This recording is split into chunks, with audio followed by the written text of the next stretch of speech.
اعوذ باللہ من الشیطان الرجیم بسم اللہ الرحمن الرحیم اللہم صلی علی محمد وعلی محمد۔ کتاب انیس الذاکرین میں ایک واقعہ نقل ہے کہ احمد نامی ایک شخص جس کا تعلق ہندوستان سے تھا، وہ بیان کرتا ہے کہ میں حج کرنے گیا تو راستے میں دریا کے راستے میں نے ایک جزیرے پہ پہنچا اور وہاں پہ مجھے کچھ آوازیں سنائی دی۔ آوازیں کچھ اس طرح سے تھی کہ ہائے مظلوم حسین، ہائے غریب حسین، اور پھر کوئی اس طرح بھی کہہ رہا تھا کہ قاتلان حسین پہ خدا لعنت کرے۔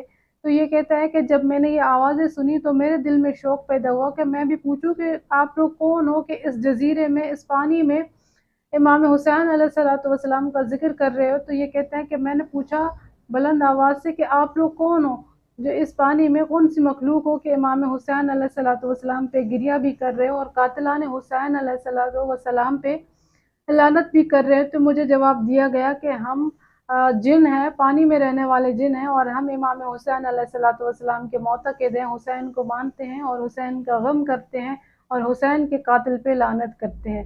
تو یہ احمد نامی شخص کہتا ہے کہ جب میں نے سنا کہ یہ پانی میں رہنے والی مخلوق بھی امام حسین علیہ السلام پہ گریہ کرتی ہے تو مجھے بھی رونا آیا اور میں نے بھی بہت زیادہ گریہ کیا۔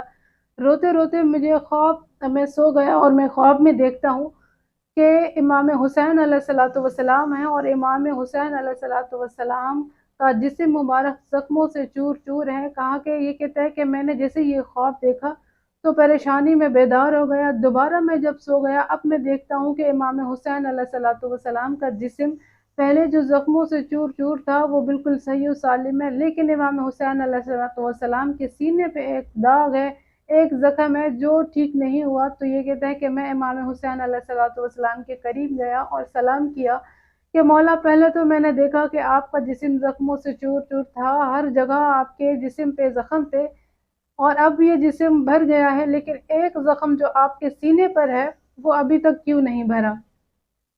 تو امام حسین علیہ السلام نے جواب دیا کہ یہ زخم جو ہے یہ میرے لال علی اکبر کی غم کا زخم ہے، یہ تا قیامت ایسے ہی رہے گا اور یہ کبھی نہیں بھرے گا۔ علی اکبر کا غم بھولنے والا نہیں ہوں میں۔ پھر یہ شخص کہتا ہے کہ امام حسین علیہ السلام نے فرمایا کہ تم لوگ شیعہ جو بھی مجلس میں آتے ہو، روتے ہو اور میرے لیے آنسو بہاتے ہو، تو یہ آنسو میرے لیے مرہم ہوتے ہیں۔ خداوند کریم سے دعا ہے کہ اے پروردگار ہمیں حقیقی عزاداران حسین میں شامل فرما۔ اللہم صلی علی محمد وعلی محمد۔